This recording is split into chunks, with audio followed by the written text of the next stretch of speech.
পড়ালেখা শেষ করে একটা কোম্পানিতে চাকরির ইন্টারভিউ দিচ্ছি। চাকরি হবে না বলে মনে হয়, কারণ বর্তমান ঘুষ মামা খালুরা না থাকলে কোনো চাকরি পাওয়া যায় না। তারপর আশায় আছি। ইন্টারভিউ দিয়ে এসে মেসে এসে শুয়ে আছি, কিছুই ভালো লাগছে না। এমন সময় সবচেয়ে কাছের বন্ধু জয়ের ফোন। ঘুম ঘুম চোখে ফোনটা রিসিভ করলাম। কি রে, কই তুই? কেন, কি হয়েছে? কিছু না, আমরা যেখানে প্রতিদিন বসে আড্ডা দিই সেখানে চলে আয়। আচ্ছা, তুই অপেক্ষা কর, আমি আসতেছি। তারপর ফ্রেশ হয়ে রওনা দিলাম। যেতে যেতে বরং আপনাদের আমার পরিচয়টা দিই। আমি হলাম নাহিদ হাসান আবির। দুনিয়াতে আপন বলতে কেউ নেই। যার সাথে ফোনে কথা বলছিলাম সে হলো আমার কলেজ জীবনের বন্ধু জয়। এখন আপন বলতে সে আছে। আপনাদের সাথে কথা বলতে বলতে আবার গন্তব্যে পৌঁছে গেলাম। কিরে, এত জরুরি তরফ? তেমন কিছু না। তা তোর চাকরির ইন্টারভিউ এর খবর কি? চাকরিটা কি হবে?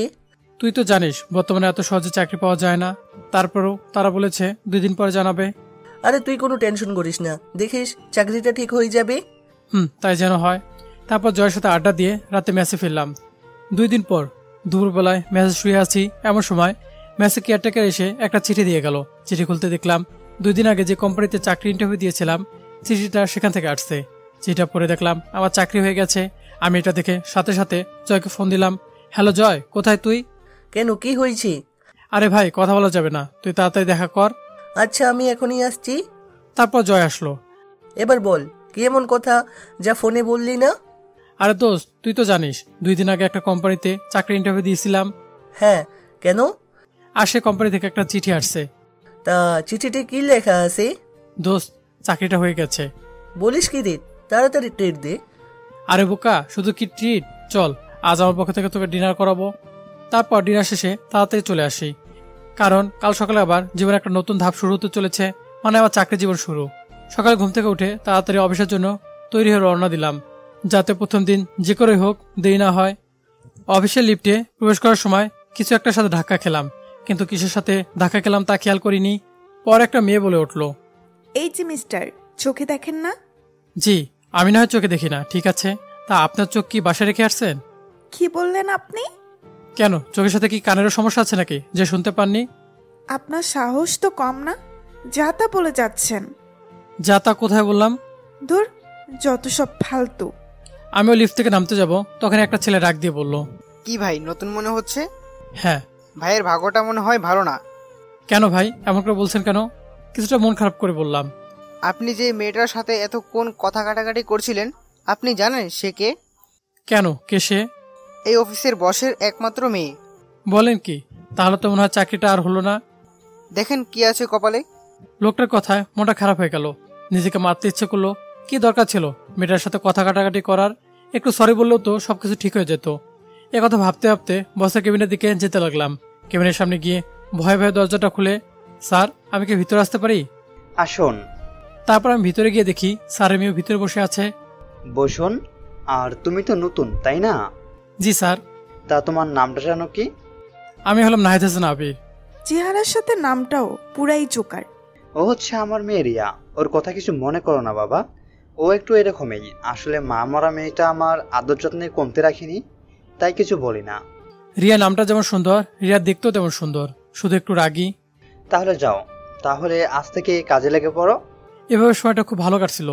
এর ভিতর আমি ম্যাচ চেঞ্জ করে একটা ফ্ল্যাট বাসায় থাকি। একদিন স্যার আমাকে তার ক্যাবিনে ডাকলেন। আমি ক্যাবিনের দিকে যাচ্ছি আর ভাবছি হঠাৎ স্যার কি মনে করে ডাকলেন। এই কথাগুলো ভাবতে ভাবতে স্যারের ক্যাবিনের সামনে চলে আসলাম। দরজার সামনে গিয়ে আমি বললাম, স্যার আসতে পারি? আরে আবির, আসো আসো, ভেতরে এসে বসো। ধন্যবাদ স্যার। বসতে বসতে কথাটা বললাম। আমাকে হঠাৎ ডাকলেন কেন স্যার? ও হ্যাঁ, এই নাও। এটা কিসের কার্ড স্যার? এটা হচ্ছে আমার একমাত্র মেয়ে রিয়ার বিয়ের কার্ড। তাই অফিসের সবাইকে দাওয়াত দেওয়া হয়েছে, শুধু তুমি বাকি ছিলে। আমি কার্ডটা খুলে পড়তে লাগলাম। বিয়ের বাকি আর মাত্র 2 দিন। পরে শেষে স্যারকে বিদায় জানিয়ে স্যারের কেবিন থেকে চলে আসি। তারপর নিজে কেবিনে এসে জয়কে ফোন দিলাম। রিং হচ্ছে তো হচ্ছেই, ফোন রিসিভ করার কোনো কথাই নাই। হ্যালো। কিরে, ফোন ধরতে এত দেরি করলি কেন? একটু কাজে ব্যস্ত ছিলাম, এই আর কি। খুব কি ব্যস্ত নাকি? আরে না, বল তুই কেন ফোন দিলি? আজ বিকেলে একটু দেখা করিস। কেন রে, কিছু হয়েছে নাকি? না রে, তোর সাথে একটু কাজ আছে। আচ্ছা, তাহলে বিকেলে দেখা হচ্ছে। ওকে। বিকেলে জয়ের সাথে দেখা করতে গেলাম। কিরে, তোর রাস্তায় তো দেরি হলো যে?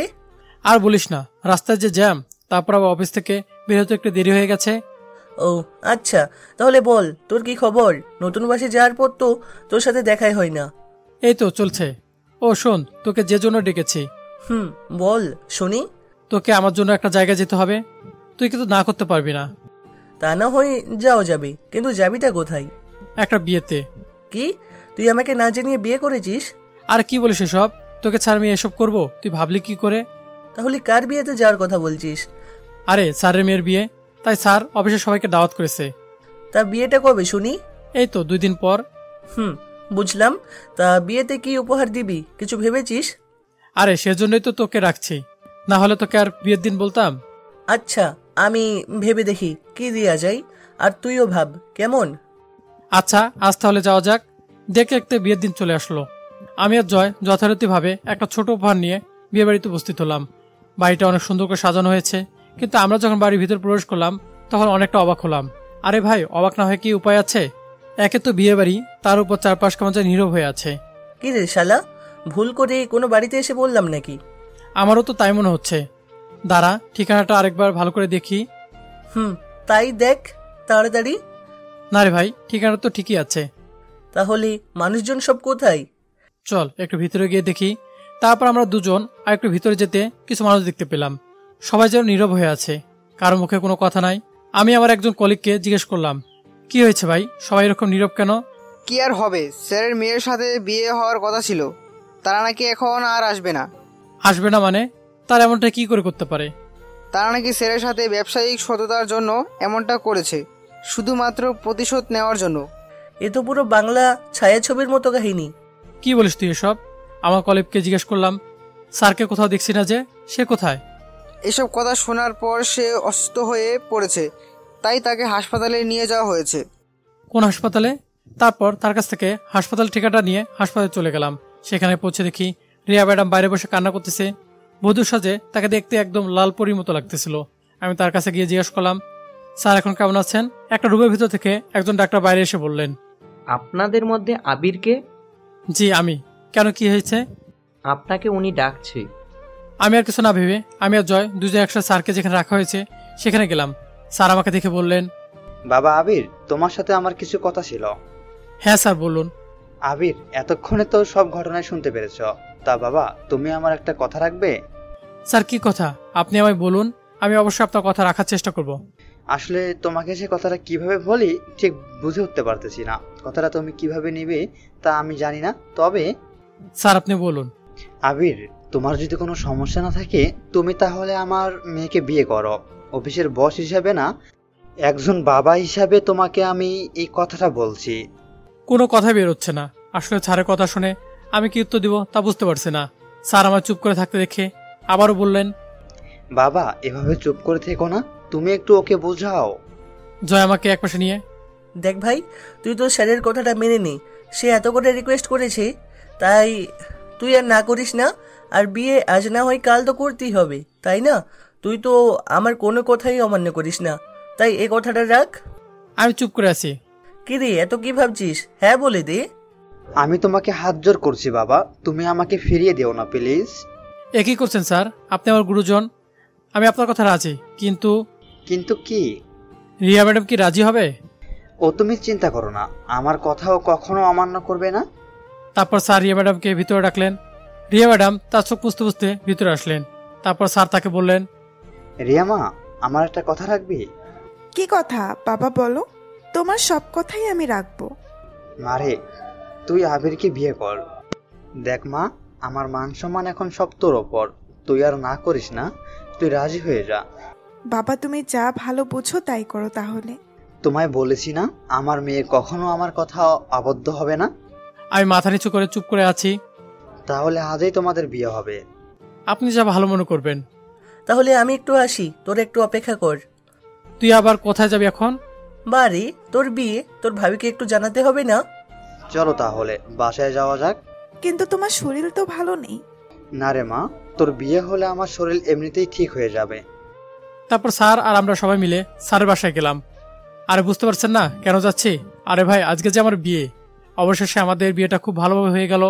এখন আমি বাসঘরের বাইরে জয়ের সাথে দাঁড়িয়ে আছি। জয় আমাকে জোর করে বাসঘরে ঢুকিয়ে দিল। আমি বাসঘরে প্রবেশ করে দেখি রিয়া ম্যাডাম বিছানায় বসে আছে। আমি আস্তে করে দরজাটা লাগিয়ে ঘুরিয়ে দেখি রিয়া ম্যাডাম আমার সামনে দাঁড়িয়ে আছে। আমি তাকে হঠাৎ আমার সামনে দেখে কিছুটা ঘাবড়ে যাই। আমি ভাবছিলাম সে হয়তো আমাকে সালাম করার জন্য খাট থেকে নেমে আসছে, কিন্তু আমার ধারণাকে ভুল প্রমাণ করে সে আমাকে যা বললো তা শোনার জন্য আমি মোটেও প্রস্তুত ছিলাম না। এই যে আপনি আমাকে বিয়ে করলেন কেন? চুপ করে আছি, কি বলবো ঠিক বুঝে উঠতে পারতেছি না। কি হলো, চুপ করে আছেন কেন? না মানে আপনার বাবাই তো বলেছে তাই। বাবা বলল আর আপনি রাজি হয়ে গেলেন? কেন, আপনি কি এই বিয়েতে খুশি নন? না। তাহলে আপনি বিয়ের জন্য হ্যাঁ বললেন কেন? ওটা তো বাবার মানসম্মত কথা ভেবে রাজি হয়েছি। আমি চুপ করে আছি। আপনি কি করে ভাবলেন যে আমাদের অফিসের একজন সাধারণ কর্মচারীকে আমার স্বামী হিসাবে মানতে পারবো? মাথা নিচু করে কথাগুলো শুনছি। আর হ্যাঁ, খবরদার, যদি কখনো স্ত্রীর অধিকার দেখাতে আসেন তো বুঝতে পারছেন। মাথা নিচু করে কথাগুলো শুনছি। কি হলো, কিছু বলছেন না কেন? আচ্ছা, আপনি যেমনটা ভালো বুঝবেন। এখন ঘুমাতে চান? আচ্ছা, এই বলে খাটের দিকে যাচ্ছি, আবার রিয়া রাগ দিলেন। এই যে ওইদিকে কোথায় যাচ্ছেন? কেন, আপনি না বললেন ঘুমাতে যেতে? আপনাকে কি খাটে গিয়ে ঘুমাতে বলছি? যত সব। তাহলে আমি কোথায় শুব? আমি কি জানি, যেখানে খুশি সেখানে শুবেন, কিন্তু খাটে না। তারপর আমি আর কি করব, বালিশ নিয়ে বাইরে যাচ্ছি। রিয়া পিছন থেকে আবার ডাক দিল। এই কি, বাহিরে কোথায় যাচ্ছেন? কেন, অন্য রুমে যাচ্ছি। না, অন্য রুমে যাওয়ার দরকার নেই, আপনি এই ঘরে সোফায় শুয়ে পড়েন। কি? এত অবাক হওয়ার কিছু নাই। এখন যদি বাইরে যান, এটা যদি অন্য কেউ দেখে তাহলে আমাকেই খারাপ ভাববে। উফ, মেয়েটার মাথায় বুদ্ধি আছে বলতে হবে। এই, কিছু বললেন মনে হয় আপনি? না না, কিছু বলি নাই তো। সত্যি তো? হ্যাঁ সত্যি, আমি কিছু বলি নাই। তারপর কি আর করা, চুপচাপ সোফায় গিয়ে শুয়ে পড়লাম। একটু পর আমি আবার বললাম, কি হলো, লাইট বন্ধ করছে না কেন? যদি লাইট বন্ধ করলে আপনি খারাপ কিছু করেন? কি, আমাকে দেখে কি আপনার এমন মনে হয়? না, আপনাকে দেখে ঠিক মনে হয় না, তারপরেও তো বলা যায় না কার মনে কি চলে। আমি কিছুটা রাগ করে রুম থেকে বাইরে হয়ে চলে যাচ্ছি। তখন আবার রিয়া বলল, এ কি, আবার কোথায় যাচ্ছেন? কেন, আমি এই রুমে থাকলে তো খারাপ কিছু করতে পারি, তাই আমি চলে যাচ্ছি। এই না না, আর বাইরে যেতে হবে না, আমি লাইট বন্ধ করে দিচ্ছি। কিন্তু আবার কিন্তু কি? তাহলে ড্রিম লাইটটা জ্বালিয়ে রাখি। ওকে রাখেন। ধুর, মেজাজটাই খারাপ করে দিল। তারপর সে লাইট বন্ধ করলো ঠিকই, কিন্তু ডিম লাইট জ্বালিয়ে রেখেছে। আমি আর কিছু না বলে ঘুমানোর চেষ্টা করছি, কিন্তু কিছুতেই ঘুম আসতেছে না। আপনারাই বলুন, সোফায় শুলে কারো কি ঘুম আসে? তারপর চেষ্টা করছি। কত না স্বপ্ন ছিল আজকের এই দিনটাকে। ভেবেছিলাম বাসঘর কত না সুন্দর হয়, আর আজ দেখছি রিয়ার দিকে তাকিয়ে দেখি সে ঘুমিয়ে গেছে। তার মুখটা দেখতে একদম নিষ্পাপ বাচ্চাদের মতো লাগছিল। যতই ওর দিকে তাকিয়ে আছি ততই ওর মায়ে পড়ে যাচ্ছি। ওর মুখের দিকে তাকিয়ে থাকতে থাকতে কখন যে ঘুমিয়ে গেছি মনে নেই। সকালের দিকে শরীরে পানি পড়ছে। আমি ভাবলাম হয়তো স্বপ্নের মধ্যে বৃষ্টি পড়ছে, তাই সেদিকে কোনো খেয়াল দেইনি। একটু পর আবার পানি দিল। তখন বুঝলাম এটা কোনো স্বপ্ন না, কে যেন আমার গায়ে পানি ঢেলে দিচ্ছে। আমি ঘুম ঘুম চোখে তাকে দেখি রিয়া কোমরে হাত দিয়ে দাঁড়িয়ে আছে। তাকে দেখতে তখন খুব সুন্দর লাগছিল, এমনিতে খুব সুন্দর, তার উপর আবার শাড়ি পরেছে। একটুবার রিয়ার কথায় বাস্তবে ফিরে আসলাম। কি হলো, এভাবে তাকিয়ে কি দেখছো? তোমায় দেখছিলাম। কি? না মানে এত সকালে এই শীতের ভেতর শরীরে পানি দিলেন কেন? এত সকাল মানে? ঘড়ির দিকে তাকিয়ে দেখেন একবার। এই রে, এ তো অনেক দেরি হয়ে গেছে। যাও, তাড়াতাড়ি খাবারের ব্যবস্থা করো, আমার খুব ক্ষুধা লাগছে। যান তাহলে, ওই দিকটা রান্নাঘর, রান্না করেন গিয়ে। কি, আমি রান্না করব মানে? তাহলে কে রান্না করবে? আমি রান্না করতে পারি না, আপনি গিয়ে রান্না করেন তাড়াতাড়ি। কি, মেয়ে মানুষ হয়ে রান্না করতে পারেন না? দেখুন, এসব কথা শুনতে চাই না, যান গিয়ে রান্না করেন। এই ছিল আমার কপালে। এই কথা বলে রান্না করতে রান্নাঘরের দিকে যাচ্ছি রান্না করার জন্য। আসলে আগে একা থাকতাম, তাই একটু রান্না করতে পারি। রান্না শেষ করে যখন আমি আসলাম, এসে তো আমি পুরোই অবাক। আমার অবাক হওয়ার কারণ হচ্ছে, আমি যখন রান্নাঘর থেকে বের হলাম তখন দেখি রিয়া টেবিলে বসে খাবার খাচ্ছে। আমি তার কাছে গিয়ে তাকে বললাম, এই, আপনি খাবার কোথায় পেলেন? কি হলো, কিছু বলছেন না কেন? ভাবি এসেছে খাবার নিয়ে। ভাবি মানে কার ভাবি? কনফিউজ হয়ে বললাম। আমাদের কথার মাঝে জয়ের বউ মানে ভাবি এসে হাজির। তিনি আমাকে বললেন, কি দেবর, বউ পেয়ে একদিনের ভিতর আমাকে ভুলে গেলে? না মানে পুরো কথাটা বলতে না দিয়েই, থাক, আর মানে মানে করতে হবে না, যাও তুমিও খেতে বসো। আমি আর কিছু না বলে চুপ করে রিয়ার পাশে গিয়ে খেতে বসলাম। ভাবি, আপনি কখন আসলেন? আমি তো আসছি অনেক আগে। কেন? না কিছু না, এমনি জিজ্ঞেস করলাম। তারপর আমি রিয়ার দিকে তাকিয়ে দেখি সে মিটমিট করে হাঁটছে। আর এদিকে আমার রাগ হচ্ছে। ওই ভাবি আছে না, তা আপনি একবার আমাকে ডাক দিতে পারতেন না? আস্তে আস্তেই বললাম। রিয়া আমার দিকে কেমনভাবে তাকালো যেন, কিন্তু কিছুই বললো না। তা দেবর, তুমি রান্নাঘরে কি করছিলে? কি বলবো ভাবি, এত সুন্দর একটা বউ পাইছি, তাকে কি করে রান্নাঘরে পাঠাই বলেন? যদি কালো হয়ে যায়? বাপ্পা, একদিনেই এত প্রেম? প্রেমের আর কি দেখছো, কেবল তো শুরু। একটা মুচকে হাসি দিয়ে বললাম। আচ্ছা, তোমরা তাহলে খাও, আমি বরং আসি। এই কথা বলে ভাবি চলে গেল। আর আমি রিয়ার দিকে তাকিয়ে দেখি কেমন যেন একটা রাগী ভাব নিয়ে আমার দিকে তাকিয়ে আছে। এভাবে তাকিয়ে আছেন কেন? ভয়ে ভয়ে কথাটা বললাম। এই, আমি আপনার কেমনে বউ হই? কেন, আপনার সাথে না আমার কাল বিয়ে হলো? বিয়েটা একটা অ্যাক্সিডেন্ট। আমি চুপ করে আছি। আর হ্যাঁ, আপনি ভাবলেন কি করে যে আমার বাবার অফিসের একজন সামান্য কর্মচারীকে স্বামী হিসাবে মেনে নিব? এটা কখনো সম্ভব না। একটু থেমে আবার বলতে শুরু করলো। আর আমরা কিছুদিন একসাথে থাকবো, তারপর আপনাকে আমি ডিভোর্স দিয়ে দিব, বুঝলেন? কথাগুলো বলে সে রুমে চলে গেল। আর আমি বসে বসে ভাবছি, এ ছিল আমার জীবনে। যখন একা ছিলাম তখন তো খুব ভালো ছিলাম। কথাগুলো ভাবতে ভাবতে নিজের অজান্তে কখন যে চোখে পানি চলে আসছে বুঝতেই পারিনি। সারাদিন আর রিয়ার সামনে যায়নি। রাতে তার কাছে গিয়ে বললাম, সারাদিন তো কিছু খেলেন না, আসুন কিছু খেয়ে নিন। কে বলছে আমি সারাদিন না খেয়ে আছি? আর আপনার খাওয়া আপনি খেয়ে নিন। আর আপনি? আমি বাহির থেকে খাবার অর্ডার করছি। আমি আর কিছু না বলে রুম থেকে বের হয়ে আসবো, তখন পিছন থেকে রিয়া ডাক দিল। এই যে শুনুন, আমাকে এত কেয়ারলেস দেখাতে আসবেন না, বুঝলেন? আপনাকে আমার সহ্য হয় না। আমি তার কথা শুনেই বের হয়ে চলে গেলাম। কি করব, কিছুই ভালো লাগছে না। একটু রাত করে বাসায় ফিরলাম। দরজা এসে 2 থেকে 3 বার কলিং বেল বাজাতেই রিয়া এসে দরজা খুলে দিল আর বলল, কি ব্যাপার, এত রাত পর্যন্ত কোথায় ছিলেন? একটা কাজ ছিল। কি এমন কাজ যে এত রাত পর্যন্ত বাইরে থাকতে হবে? আমি আর কিছু না বলে সোজা রুমে চলে গেলাম। গিয়ে সোফা শুয়ে পড়লাম। রিয়া আমার পিছু পিছু আসলো এবং খাটে গিয়ে বসে পড়লো। দুইজনেই নীরব হয়ে আছি। একটু পর নীরবতা ভেঙে আমি বলতে শুরু করলাম, আপনাকে আমি ডিভোর্স দিয়ে দিব। সত্যি? সত্যি। তবে? তবে কি? আমাদের 6 মাস একসাথে থাকতে হবে। আপনাকে তো আমি একদিনই সহ্য করতে পারছি না, আর আপনি বলছেন 6 মাস একসাথে থাকার কথা। কি করবেন বলুন? কিছু পেতে হলে তো একটু কষ্ট সহ্য করতে হবে। আর 6টা মাসই তো দেখতে দেখতে চলে যাবে। ঠিক আছে। রাতে দুইজনের ভিতর আর কোনো কথা হয়নি। সকালে ঘুম থেকে উঠে দেখি রিয়া এখনো ঘুমিয়ে আছে, তাই তাকে আর জাগালাম না। সত্যি ঘুমন্ত অবস্থায় রিয়াকে একদম নিষ্পাপ শিশুর মতো মনে হচ্ছে। আমি হালকা পাতলা নাস্তা করে রিয়ার জন্য নাস্তা রেখে অফিসের জন্য বেরিয়ে পড়লাম। অফিসে যেতেই স্যারের সাথে দেখা। আরে আবির বাবা, যে তুমি অফিসে আসতে গেলে কেন? আর কয়েকদিন পরে আসতে পারতে। না স্যার, আসলে কিছু পুরোনো কাজ আছে তো, ওইগুলো করতে হবে। ও আচ্ছা, তারপরও? না স্যার, আমার কোনো সমস্যা নেই। আচ্ছা, তাহলে একটু পর আমার কেবিনে এসে দেখা করো, কেমন? ঠিক আছে স্যার। তারপর আমি আমার কেবিনে এসে বসে বসে কাজ করছি। তখন স্যারের ফোন। আমি ফোন রিসিভ করতেই, আবির, এখনই আমার কেবিনে এসে দেখা করো। এই কথা বলে ফোনটা কেটে দিল। তারপর আমি স্যারের কেবিনে গেলাম। তখন স্যার আমাকে বসতে দিয়ে বলতে শুরু করলেন, আবির, তুমি তো জানো যে রিয়া আমার একমাত্র সন্তান। ও ছাড়া আমার আর কেউ নেই। আপনার কথা ঠিক বুঝতে পারছি না।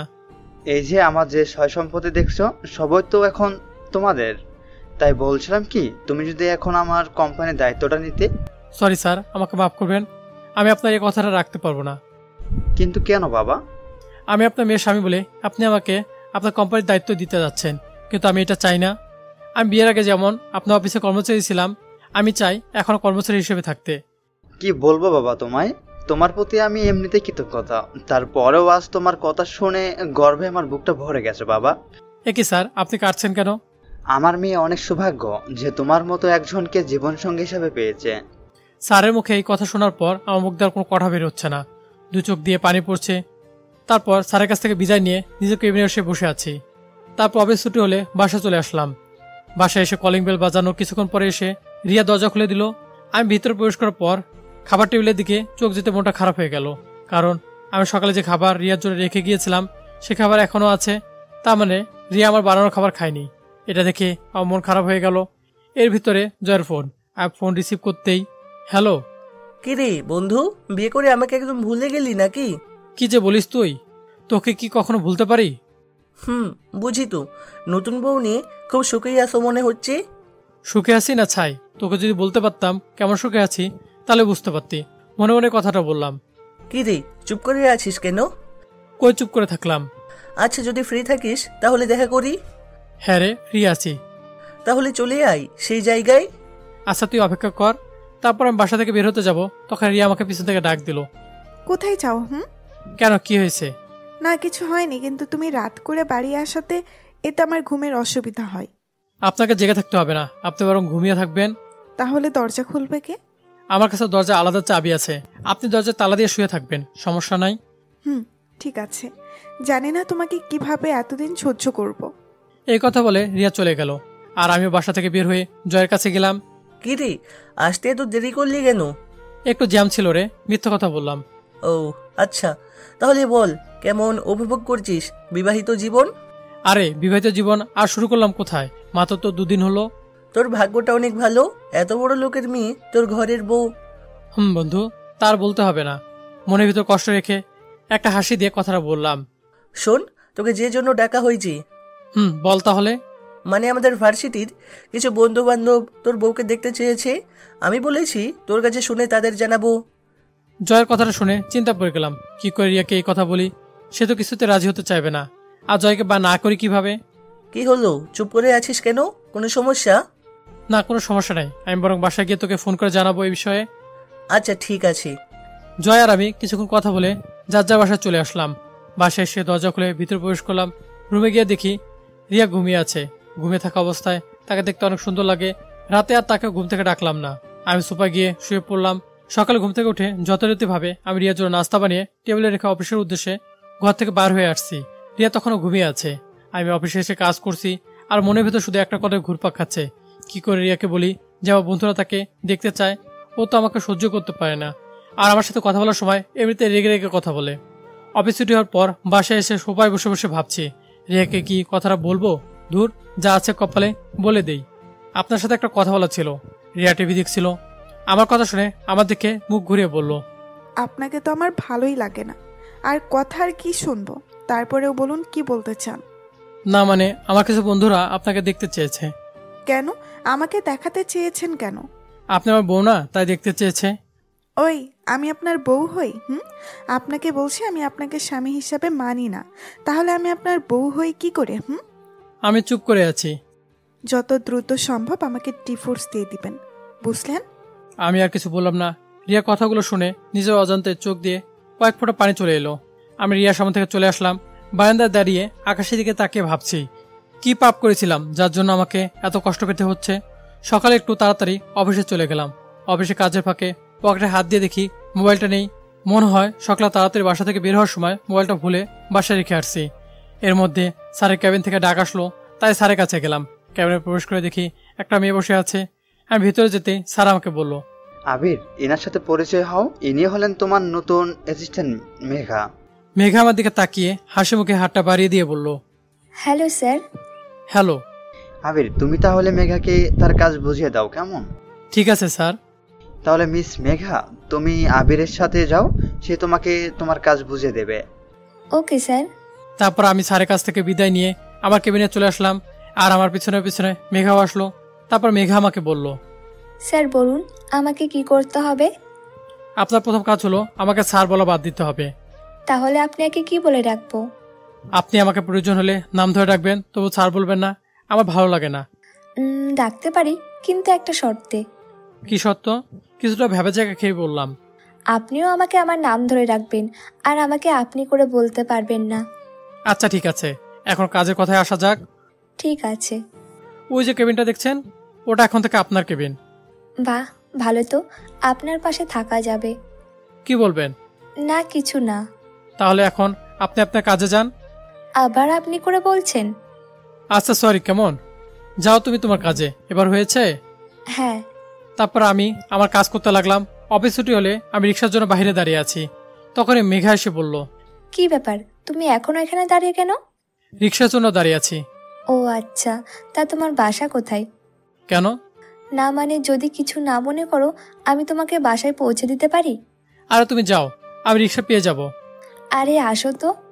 অনেকটা জোর করে আমাকে তার সাথে রিক্সায় তুলে নিল।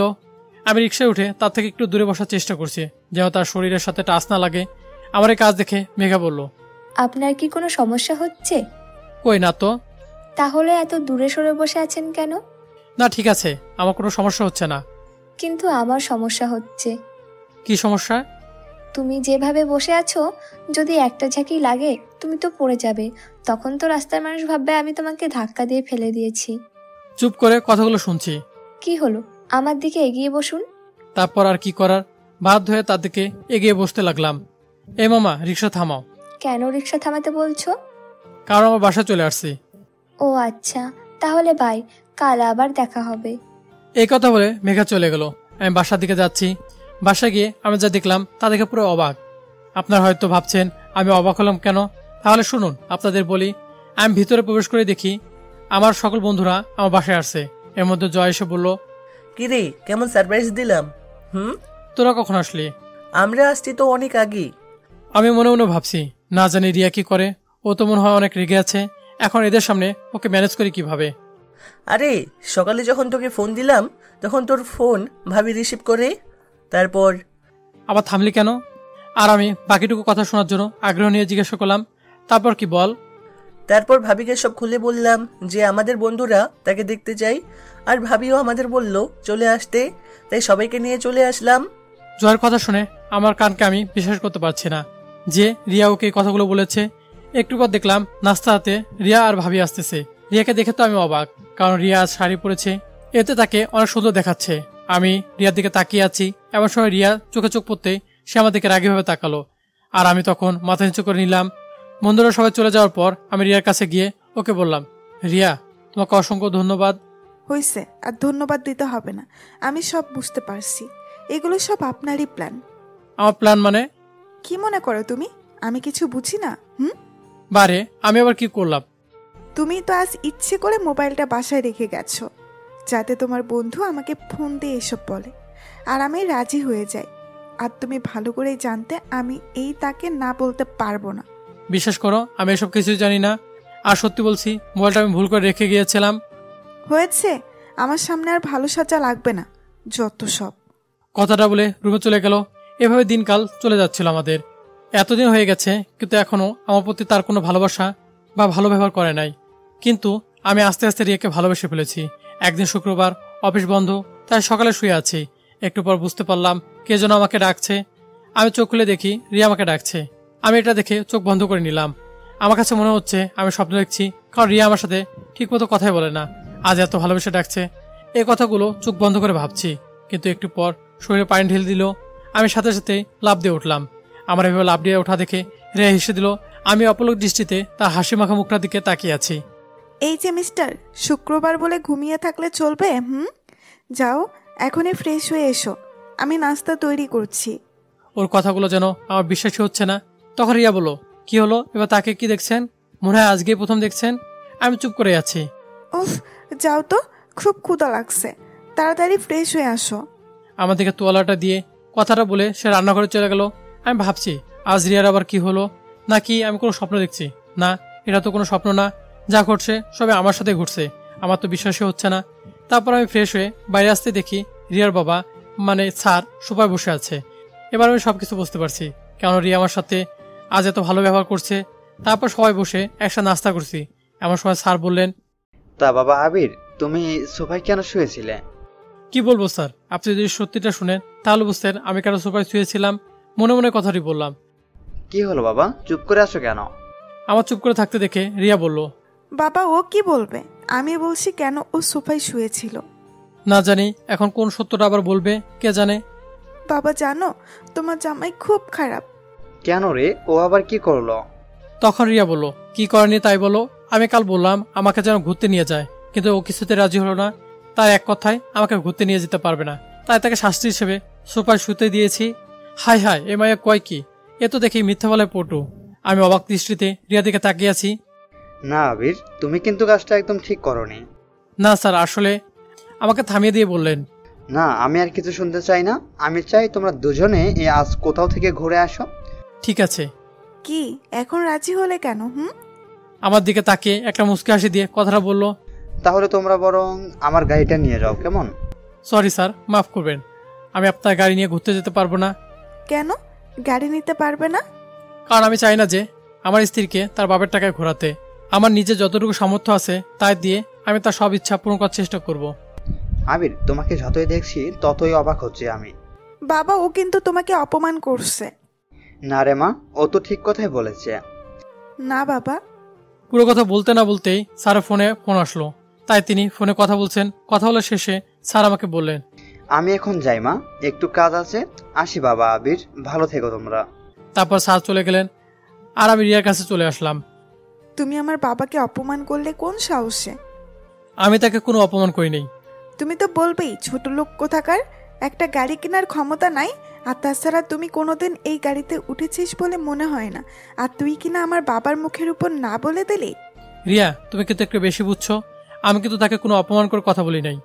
তুই অপমানের কি বুঝিস? হ্যাঁ, তোর মা বাবাকে যদি কেউ বলতো তাহলে তুই বুঝতি অপমান কাকে বলে। রিয়া, আমার কিন্তু তুমি। কিন্তু কি? ও, আমি তো ভুলেই গেছিলাম, তোর তো বাবা মারের ঠিক নাই। রিয়া, ঠাস করে একটা চর মারলাম, জোরে চিৎকার করে রিয়াকে একটা চর মারলাম। কি করব, রাগটাকে কন্ট্রোল করতে পারলাম না। কি শুরু করেছো? কিছু বলি না বলে তখন থেকে বাজে কথা বলে যাচ্ছ। নিজেকে কি মনে করো? হ্যাঁ, দেখলাম রিয়ার কোনো কথা বলছে না, তার দু চোখ বেয়ে পানি পড়ছে। আর কিছু না বলে সুজা রুমে গিয়ে দরজা লাগিয়ে দিয়েছে। তারপর আমি তাকে কিছু না বলে বাইরে চলে আসলাম। তারপর যখন মাথা একটু ঠান্ডা হলো তখন ভাবতে লাগলাম রিয়া আবার খারাপ কিছু না করে বসে। তাই আমি তাড়াতাড়ি বাসায় গেলাম। বাসার ভিতরে ঢুকে দেখি রুমের দরজা বন্ধ, কিন্তু ভিতর থেকে কান্নার আওয়াজ শোনা যাচ্ছে। তার মানে রিয়া এখনো কান্না করছে। আমি দরজার শব্দ করলাম, সাথে সাথে কান্নার আওয়াজ থেমে গেল, কিন্তু দরজা খুললো না। বুঝতে পারলাম সে আমার প্রতি রাগ করে আছে। আমি কয়েকবার ডাকার পর একটু পর দরজা খোলার শব্দ পেলাম। আমি রিয়ার দিকে তাকাতেই সে আবার খাটে গিয়ে শুয়ে পড়লো। তারপর আমি তার কাছে গিয়ে বললাম, আই এম সরি, আসলে তখন ওভাবে তোমার গায়ে হাত তোলাটা একদম উচিত হয়নি, প্লিজ তুমি আমাকে মাফ করে দাও। তুমি কেন মাপ চাচ্ছ? মাফ তো আমার চাওয়া উচিত, আসলে ভুলটা তো আমার ছিল, তুমি বরং আমাকে মাফ করে দাও। প্লিজ তুমি আমার কাছে মাপ চেও না। তারপরেও তুমি আমাকে মাফ করে দাও প্লিজ। আচ্ছা যাও, মাফ করে দিলাম, কিন্তু ম্যাম আপনি কি আমায় মাফ করেছেন? হ্যাঁ, করেছি। না, রিয়ার এই হাসি দেখে ওর প্রেমে পড়ে গেলাম। মেয়েটা হাসলে আসলে অনেক সুন্দর দেখায়। তারপর আমি ঘুমাতে গেলাম। শুয়ে শুয়ে ভাবছি রিয়া আমার সাথে এই প্রথম হেসে কথা বললো। এমন যদি প্রত্যেক দিন সে আমার সাথে কথা বলতো। কিন্তু কি হবে এভাবে হেসে কথা বলে? এত কিছুদিন পর ওর সাথে আমার ডিভোর্স হয়ে যাবে, এ কথা ভেবেই মনটা খারাপ হয়ে গেল। সকালে ঘুম থেকে উঠে রিয়ার দিকে তাকিয়ে দেখি ওর মুখটা একদম লাল হয়ে আছে। কাল রাতে চরের দাগটা এখন স্পষ্ট বোঝা যাচ্ছে। ওর মুখে দাগ দেখে নিজের প্রতি খুব রাগ হলো। ইচ্ছা করছে ওর মুখটা আলতো করে ছুঁয়ে দেই, কিন্তু তা করা যাবে না। যদি ওর মুখে হাত দেওয়ার সময় ও জেগে যায় তাহলে খুব রেগে যাবে। এই রে, অফিসে দেরি হয়ে যাচ্ছে, এখন আর নাস্তা বানানোর সময় নেই। তাই তৈরি হয়ে বেরিয়ে পড়লাম। আমি আমার ক্যাবিনে বসে কাজ করছি, এমন সময় মেঘা আসলো। আসতে পারি? আরে, তোমার আসার জন্য আবার পারমিশন লাগে নাকি? এরপর মেঘা ভিতরে এসে আমায় বলল, চলুন বাইরে যাই। এখন বাইরে? হ্যাঁ। না, আপনি যান, আমার কাজ আছে। তাহলে চলুন অফিসের ক্যান্টিন থেকে ঘুরে আসি। তা যাওয়া যায়। আমারও সকালে তাড়াতাড়ি বের হওয়ার কারণে নাস্তা করা হয় নাই। আমি জানি তো। তুমি কি করে জানো? অবাক হয়ে বললাম। আপনার মুখ দেখে বোঝা যাচ্ছে। ও তাই নাকি? এত কথা না বলে চলো তো। তারপর আমি আর মেঘা দুজনে নাস্তা করে চলে গেলাম। নাস্তা করা এক পর্যায়ে মেঘা বলে উঠলো, আচ্ছা আবির, আমি দেখতে কেমন? আমি চুপ করে আছি। কি হলো, বলছো না যে? কি বলবো? ওহ, যা জানতে চাইছি তাই বলো। সত্যি কথা বলতে তুমি দেখতে খুবই সুন্দর। সত্যি? আরে হ্যাঁ। নাস্তা শেষে আমি আবার কাজ করতেছি। অফিস ছুটি হওয়ার পর আমি সোজা আমার বাসা চলে আসি। কলিং বেল দিতেই বরাবরের মতো রিয়া এসে দরজা খুলে দিয়ে চলে গেল।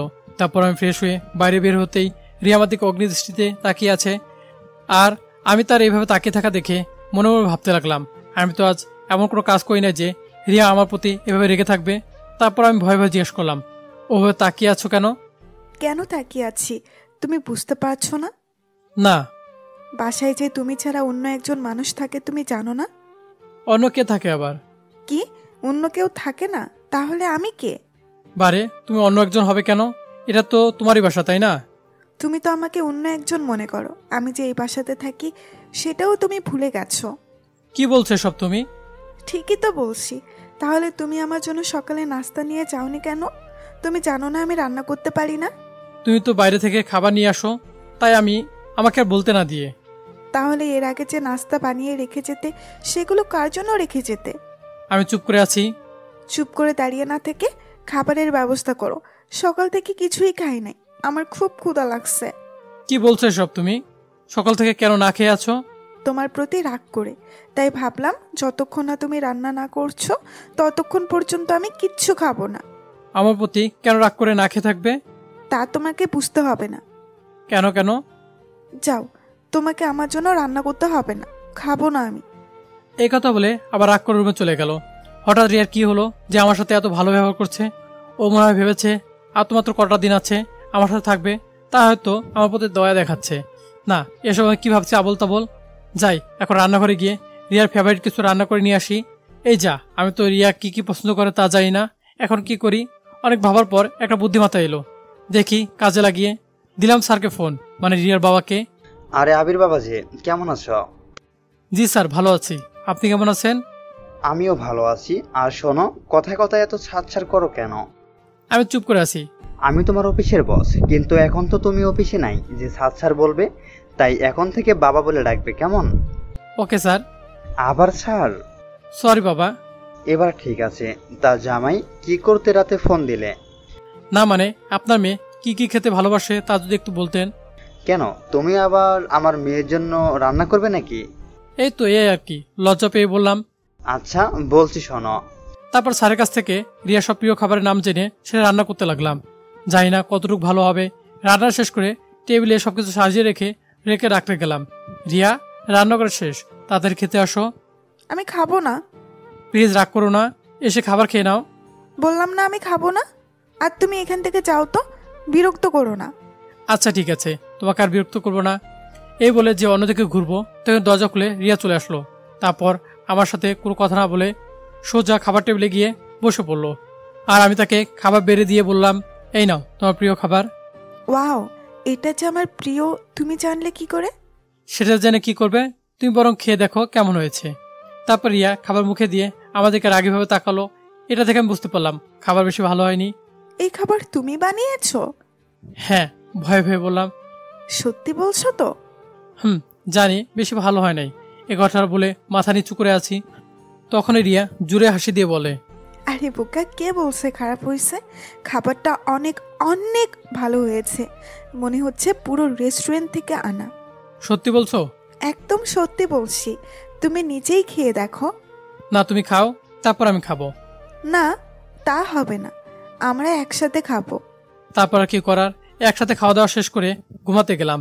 ঘুম থেকে উঠে রিয়ার দিকে তাকিয়ে দেখি, কেন জানি ওর দিকে তাকিয়ে থাকতে খুব ভালো লাগছে।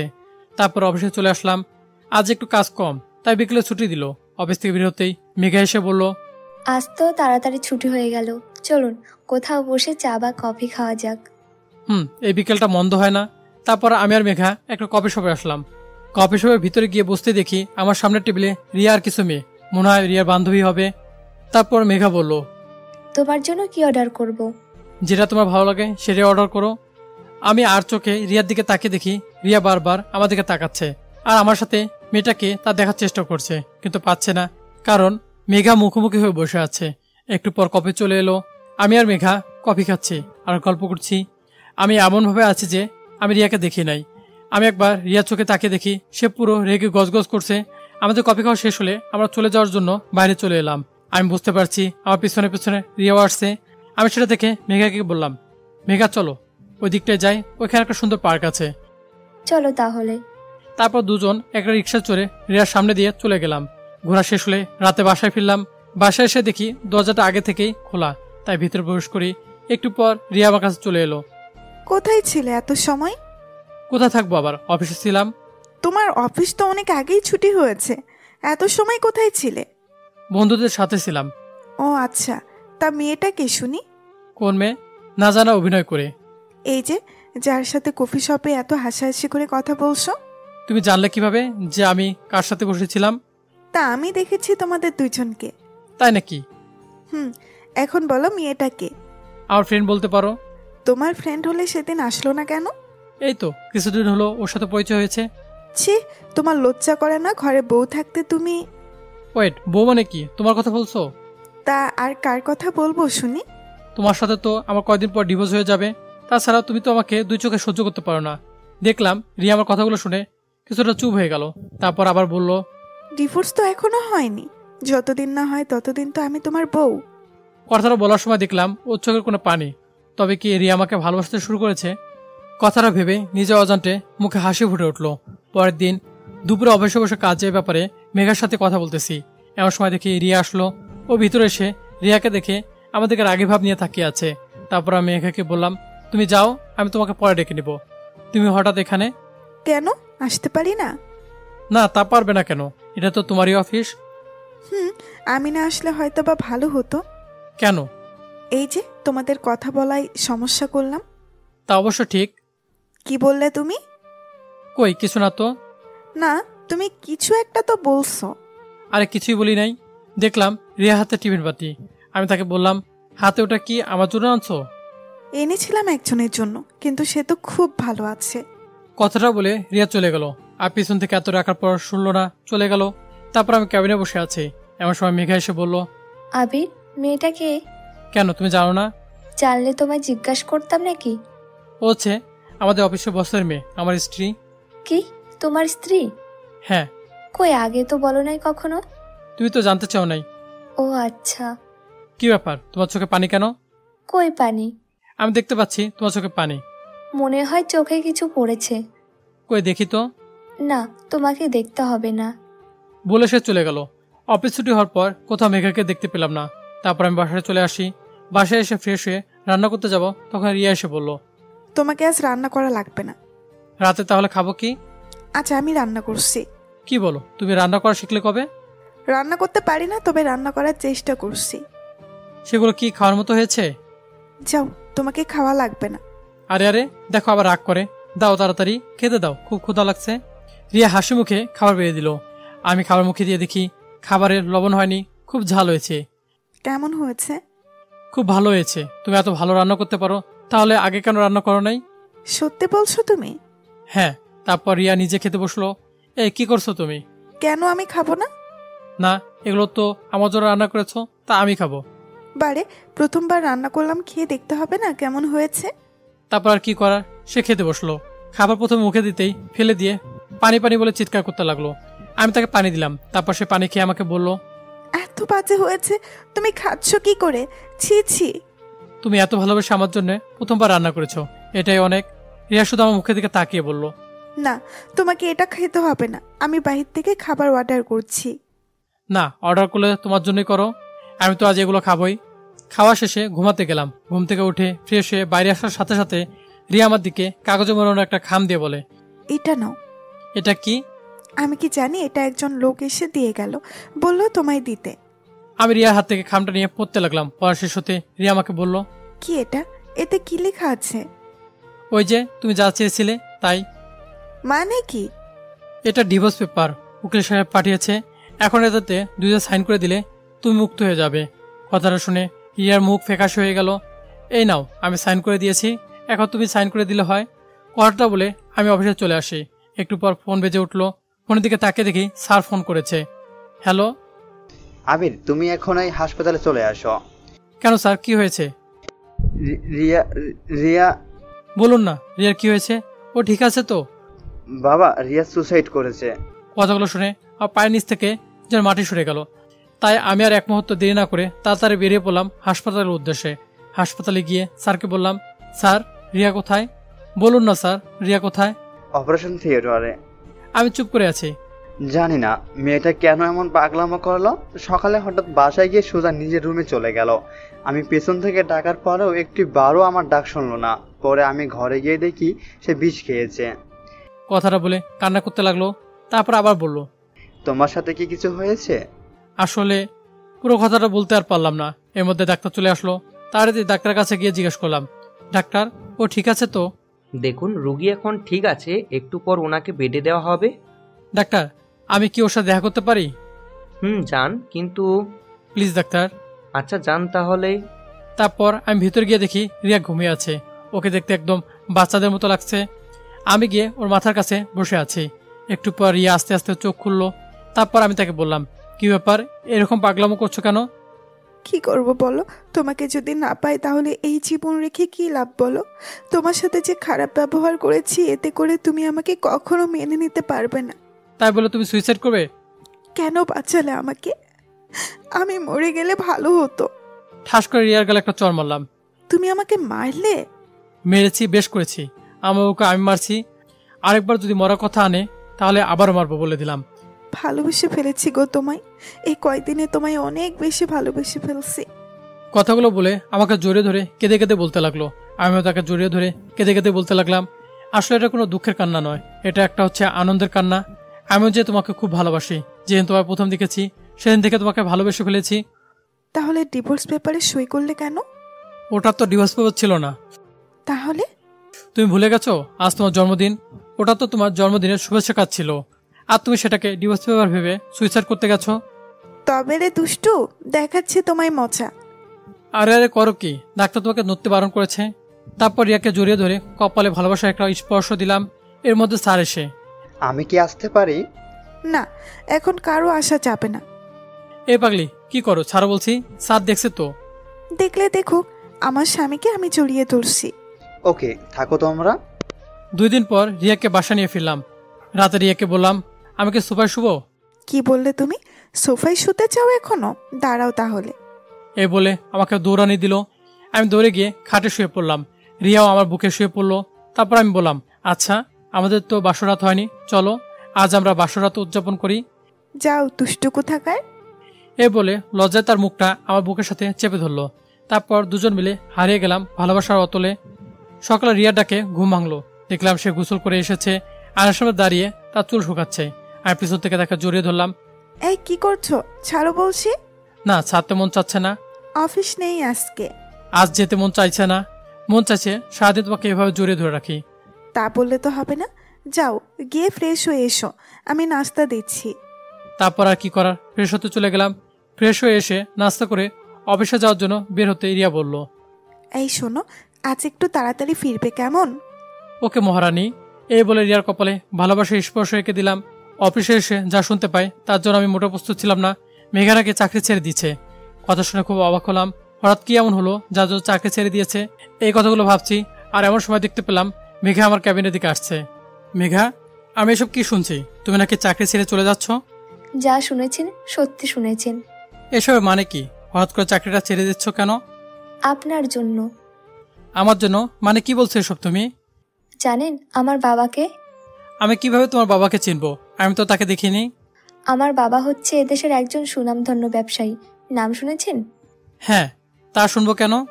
তাছাড়া অফিসের একটা কাজে আমার সাথে তার ভালো পরিচয় আছে। তার মানে তুমি স্যারের মেয়ে? হ্যাঁ, আপনি ঠিকই ধরেছেন, আমি তার একমাত্র মেয়ে। তাহলে তুমি এই অফিসে চাকরি করছো কেন? শুধু তোমার জন্য। আমার জন্য কেন? তুমি যেদিন প্রথম আমাদের অফিসে গেছিলে সেই দিনই আমি তোমাকে দেখি, এবং সেদিন প্রথম দেখাতেই তোমাকে আমার ভালো লাগে, আর এই ভালো লাগা থেকে আস্তে আস্তে তোমাকে ভালোবেসে ফেলি। এই কথাগুলো থেমে গেল, আর কথাগুলো কেঁদে কেঁদে বলছে।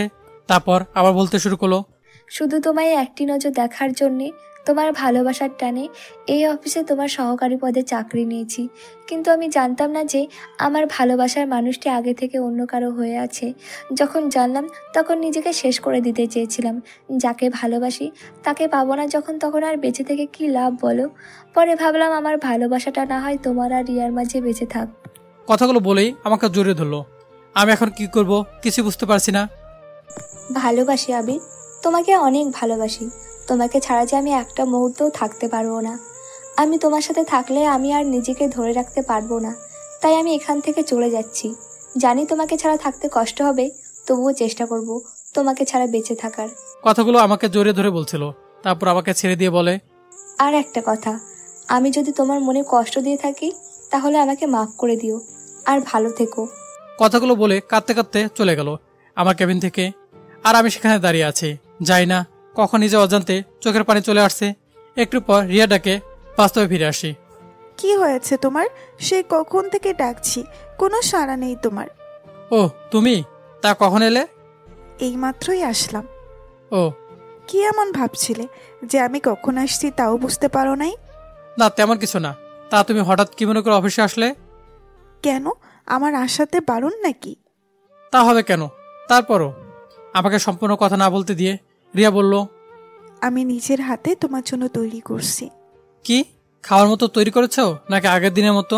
রাগানোর জন্য বললাম। কথা শুনে রিয়ার মুখ থেকে মুহূর্তে হাসি চলে গেল। তারপর আমি তাকে বললাম, কি হলো, খাবার দিবে নাকি এভাবে দাঁড়িয়ে থাকবে? তারপর রিয়া আস্তে আস্তে আমাকে খাবারগুলো দিল আর আমার মুখে থেকে তাকিয়ে আছে কেমন হয়েছে তা জানার জন্য। আমি খাবারটা মুখে দিলাম, দেখলাম না, আজকের খাবারটা অনেক ভালো হয়েছে, যা আপনাদের বলে বোঝাতে পারবো না। তারপরও আমার মনে মাঝে একটা দুষ্টুমি করার কথা মাথায় আসলো। তাই আমি রিয়াকে বললাম, এটা কি রান্না করছো তুমি? এটা কোনো মানুষ খেতে পারে? দেখি আমার কাছে আসো তো। কাছে আসতেই রিয়া গেলে একটা কিস করলাম। এটা কি হলো? কেন, তুমি বুঝতে পারো নাই? তুমি আমাকে কিস করলে কেন? বারে, তুমি আমার জন্য এত ভালো করে রান্না করে আনছো, সে পুরস্কার হিসেবে কিছু তো তোমাকে দিতে হবে, তাই দিলাম আর কি। তাহলে তুমি প্রথমে বললে কেন ভালো হয়নি? ওটা তো তোমাকে রাগানোর জন্য বলেছিলাম। তবে রে, যাও, তোমার সাথে আর কোনো কথাই বলবো না। এই রে, মনে হয় বউটা আমার উপর অভিমান করেছে, এখন কি করি? তাই বললাম, আমার পাগলিটা কি রাগ করেছে? আমি কারো পাগলি না। কে বলেছে? তুমি তো শুধু আমারই পাগলি। বললাম না? আচ্ছা যাও, তোমার আমার সাথে কথা বলা লাগবে না। তুমি আমার সাথে কথা না বললে আমি কিছু খাবো না। না খেলে নাই। আচ্ছা ঠিক আছে। কথাটা বলে যে উঠতে যাব, তখনই রিয়া আমার হাতটা ধরে বলল, ওই, কোথায় যাও? হ্যাঁ, চুপ করে বসো এখানে। না আমি খাবো না। তুই খাবি না, তোর শ্বশুর খাবে। ভালো তো, তাহলে তাকে ডেকে এনে খাওয়াও। আমার কথার মাঝে রিয়ার বাবা মানে স্যার এসে হাজির। কাকে ডেকে আনার কথা বলা বলি হচ্ছে? এই তো রিয়া নিজে হাতে রান্না করেছে, তাই তো আপনাকে ডেকে আনার কথা বলা হচ্ছিল। বলো কি রিয়া মা, আবার রান্নাও করতে পারে? হ্যাঁ। তাহলে তো খেতে হবে। বাবা, তুমিও বসো, আমি তোমাকে খাবার দিচ্ছি। তারপর আমরা সকলে একসাথে দুপুরে খাবার খেলাম। খাওয়া শেষ করে ছাদ চলে গেলেন।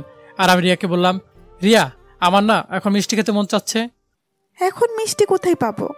তুমি চাইলে মিষ্টি খাওয়াতে পারবে। ইশারায় কথাটা বললাম। এই, একদম না। আমি আস্তে আস্তে রিয়ার কাছে যাচ্ছি, আসে একটু করে পেছাচ্ছে। দেখো, একদম কাছে আসার চেষ্টা করবে না। তারপর দেওয়ালের সাথে আটকে গেল। আমি কাছে যেতেই ওর হাত দুটো চেপে ধরলাম। রিয়ার মুখে থেকে তাকিয়ে আছি। রিয়ার মুখে থেকে তাকিয়ে দেখি তার চোখ জোড়া বন্ধ করে আছে আর ঠোঁট জোড়া কাঁপছে।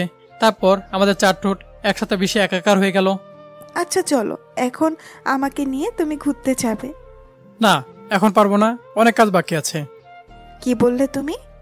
তুমি এখন বাসায় যাও, আমরা না হয় অন্যদিন ঘুরতে যাব। না, আজই ঘুরতে যাবে, আর এখনই যাব। দেখো, পাগলামি করো না, এখন ছুটি চাইলে বস ছুটি দিবে না। বাহ, ভালো কথা মনে করিয়ে দিলে তো। অফিসের বসকে তুমি কি তা ভুলে যাচ্ছ? এই রে, কি বলতে কি বলে দিলাম। দেখলাম রিয়া আমার কেবিন থেকে হন হন করে বাইরে চলে গেল। আমি ভাবলাম হয়তো বা রাগ করে বাসা চলে গেছে। আমার ভাবনাকে ভুল প্রমাণ করে দিয়ে আবার রিয়ার আগমন। কিন্তু এবার সে একা আসেনি, সাথে তার বাবা মানে বসকেও নিয়ে এসেছে।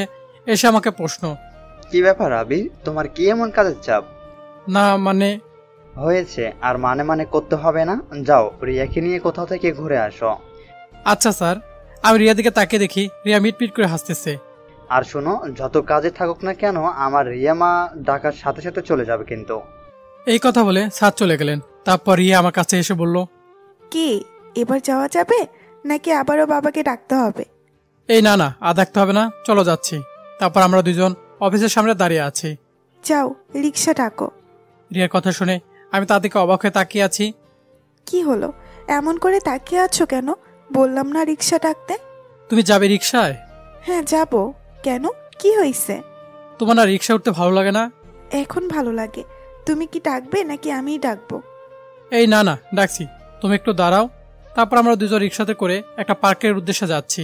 আর রিয়া আমার একটা হাত ধরে কাঁধে মাথা দিয়েছে। অফিসে পোশাক পরে কেউ ঘুরতে বের হয়? কেন, কি হয়েছে? এতে আমাকে আরো খারাপ লাগছে। আমি তো এটাই চাই। কেন? তুমি যে সুন্দর, তারপর যদি একটু ভালো পোশাক পরে আসো, তাহলে তো সব মেয়েরাই তোমার দিকে তাকিয়ে থাকবে। তার জন্য এই পোশাকে পার্কে যাব? হ্যাঁ যাবে। আর এখন কথা না বলে রিক্সা থেকে নামো। রিক্সা থেকে নেমে আমরা দুজন একটা পার্কের একটা নির্জন জায়গায় গিয়ে বসি। একটু পর হঠাৎ করে রিয়া উঠে হাঁটা শুরু করলো এবং আমাকে বলল, চলো এখান থেকে। কেন, থাকি না একটু? কি সুন্দর জায়গা। তোমার কাছে তো সুন্দর লাগবেই, মেয়েরা যে তোমার দিকে তাকিয়ে আছে এজন্য থাকতে চাচ্ছ, তাই না? আরে কোথায়, কোন মেয়ে তাকিয়ে আছে? হইছে, আর ন্যাকামো করতে হবে না। কথাটা বলে রিয়া হাঁটতে শুরু করলো। আমিও তার পিছু পিছু হাঁটছি। আরে আমার বউটা কি রাগ করেছে? বাহ, আমার বউকে রাগলে এত সুন্দর দেখায়, আগে জানতাম না তো, জানলে আরো বেশি করে রাগাতাম। এবার রিয়া আর কিছু বললো না, চুপ করে শুধু হাঁটতেছে। আমি একটা ছোট বাচ্চাকে দেখে বললাম, এই রিয়া দেখো বাচ্চাটা কি সুন্দর তাই না, একদম কিউটের ডিব্বা। এবার রিয়া দাঁড়ালো, তারপর বাচ্চাটার দিকে তাকিয়ে বলে, সত্যি তোমার বাচ্চা ভালো লাগে? অনেক ভালো লাগে, আমাদেরও এমন একটা কিউট বাচ্চা হবে, তাকে নিয়ে আমরা এমন ঘুরতে বের হবো, কত মজা হবে তাই না। আমার দিকে তাকিয়ে সে লজ্জা পেয়েছে। তারপর ডিনার করে বাসায় ফিরলাম। হ্যালো, কোথায় তুমি? কোথায় আবার? অফিসে। এখনই বাসায় আসো, তাড়াতাড়ি, খুবই আর্জেন্ট। কেন, কি হয়েছে? উফ, এত কথা বলো কেন তুমি? আসতে বলছি, আসো। আচ্ছা আসতেছি। তারপর আমি তাড়াতাড়ি করে বাসায় গেলাম। খুব টেনশন হচ্ছে, কোনো সমস্যা হলো নাকি আবার, কেন এত আর্জেন্ট বাসায় আসতে বললো। বাসায় পৌঁছে দেখি দরজাটা খোলা। এটা দেখে তো টেনশন আরো বেড়ে গেল। বাসার ভিতরে ঢুকে রিয়াকে খুঁজতে লাগলাম, কিন্তু পেলাম না। অনেক খোঁজার পর পাগলিটাকে ছাদের এক কোণায় পেলাম। কি ব্যাপার, আমাকে এত আর্জেন্ট আসতে বলে তুমি এখানে লুকিয়ে আছো? কি হলো, কিছু বলছো না কেন? বলছি, আগে চোখ বন্ধ করো। কি এমন কথা বলবে যে চোখ বন্ধ করা লাগবে? হ্যাঁ, করো না, তা না হলে আমার কথাটা বলতে লজ্জা করে। আচ্ছা, এই নাও চোখ বন্ধ করলাম, এবার তো বলো। তারপর রিয়া আমাকে জড়িয়ে ধরে আমার কানের কাছে মুখ এনে বলল, তুমি বাবা হতে যাচ্ছ। কি এত খুশির একটা খবর, তুমি আমাকে এত দেরি করে দিলে? যা, আমার লজ্জা করে না বুঝি। তারপর আমি রিয়াকে কোলে তুলে নিয়ে সারা সাদ হাঁটছি। এই ছাড়ো, পড়ে যাবো তো। না না, এখন আর ছাড়বো না। তারপর রিয়াকে কোলে করে নিয়ে ছাদ থেকে ঘরে নিয়ে আসলাম। শোনো, আজ থেকে তুই আর কোনো কাজ করবে না। আমি কাজ না করলে কে করবে শুনি? কেন, আমি করব। তাই বুঝি? তাই। ওরে আমার জামাইটা রে, সে নাকি সব কাজ করবে। 5 বছর পর একটা পার্কে আমার 5 বছরের মেয়ে নীলাকে নিয়ে বসে আছি।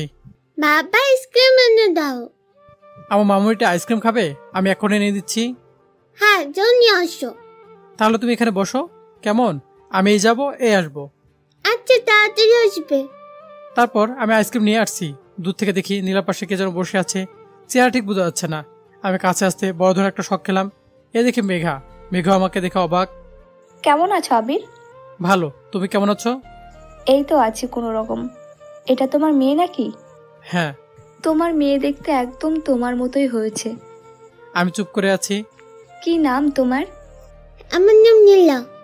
বাহ, তুমি দেখতে যেমন সুন্দর, তোমার নামটাও সুন্দর। বাবা আইসক্রিম দাও। এই নাও মামুনি। রিয়াকে কোথাও দেখছি না যে। রিয়ার কথা শুনে মনটা খারাপ হয়ে গেল, তাই আমি চুপ করে আছি। কি হলো, চুপ করে আছো যে? রিয়া আর নেই। নেই মানে কি বলছো তুমি? হ্যাঁ, সে আমাকে ছেড়ে অনেক দূরে চলে গেছে, যেখানে গেলে কেউ আর শত ডাকার পরেও ফিরে আসে না। কি বলো এসব? রিয়া মারা গেছে? হ্যাঁ, নীলাকে জন্ম দিয়েই সে পৃথিবী ছেড়ে চলে গেছে। কথাগুলো বলার সময় বুঝতে পারলাম আমার চোখ দিয়ে পানি ঝরছে। মেঘা দিকে তাকিয়ে দেখি তার চোখে পানি। তারপর আমি চোখের পানি মুছে মেঘাকে বলি, তাহলে এবার বলো, তোমার কি খবর? বিয়ে করেছো? জীবনে একজনকে ভালোবেসেছিলাম, আর সে হলো তুমি।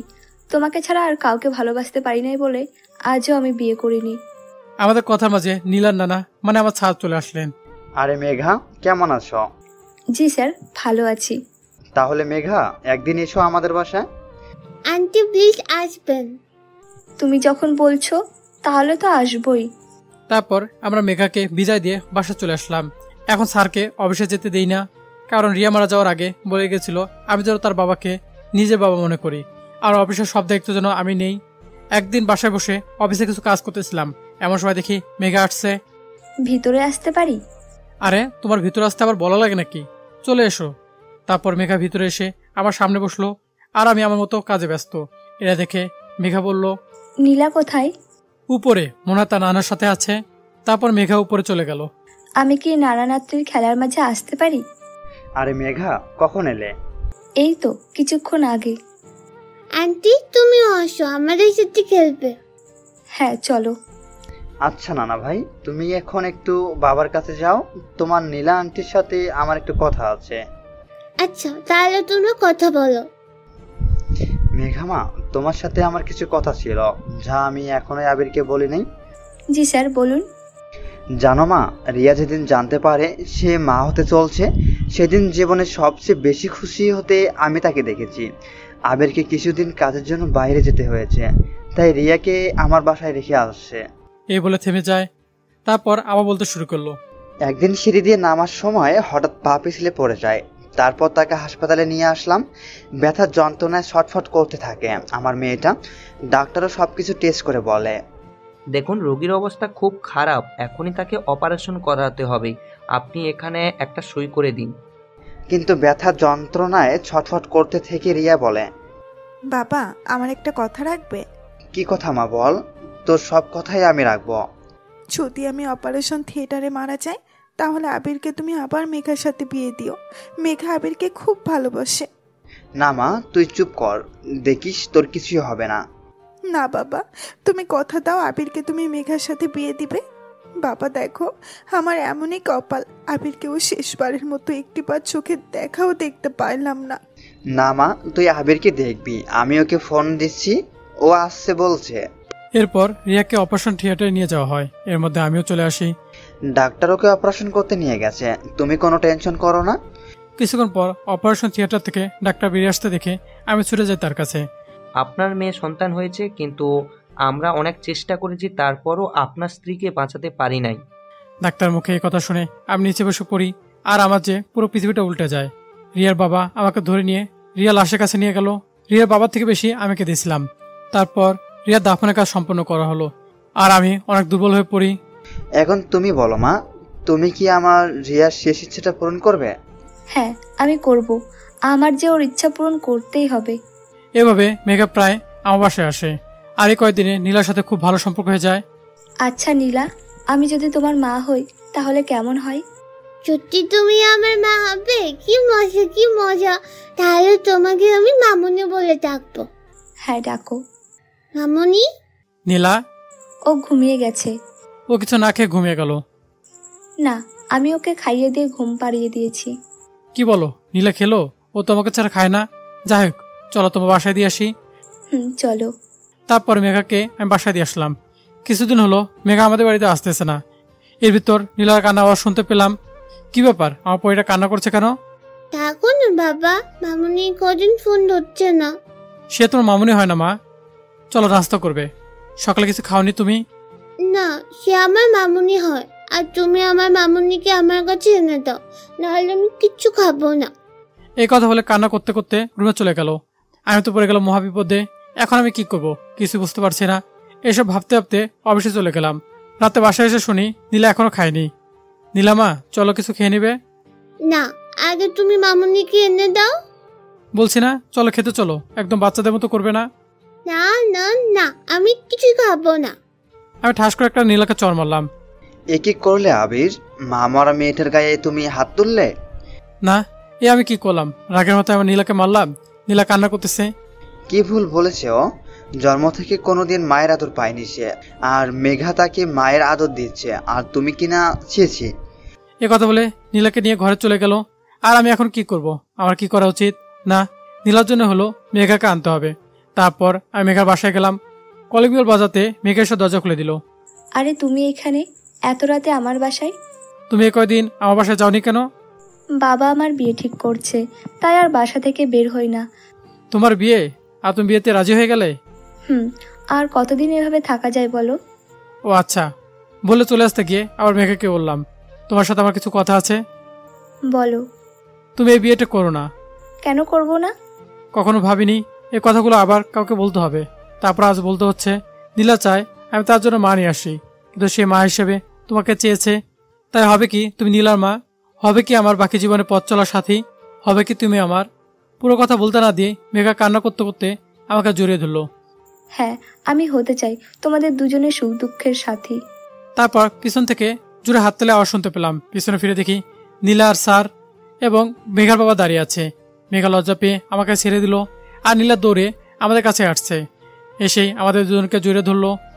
তাহলে বিয়ের কাজটা আজকে সেরে নেওয়া যাক। তারপর কাজে অফিসে গিয়ে আমার আর মেঘার বিয়ে সম্পন্ন হলো। বাসা ঘরে ঢুকে দেখি মেঘা ঘোমটা দিয়ে বসে আছে। আমি তার পাশে গিয়ে বসলাম। একটু পর দরজার শব্দ হলো, তা আমি গিয়ে দরজাটা খুলে দিলাম। দরজা খুলতেই নীলা দৌড় দিয়ে রুমে প্রবেশ করলো। এসেই, মামুনি, আমি তোমার সাথে ঘুমাবো। হ্যাঁ মা, তুমি আজ আমাদের সাথে ঘুমাবে। বাবা, তুমি এর পাশে ঘুমাও, আর মামুনি তুমি এর পাশে ঘুমাও, আমি তোমাদের মাঝখানে ঘুমাবো। ওকে মাই প্রিন্সেস। তারপর আমার আর মেঘার মাঝে শুয়ে পড়লো নীলা। এভাবে খুব ভালোভাবে চলছে আমাদের সংসার।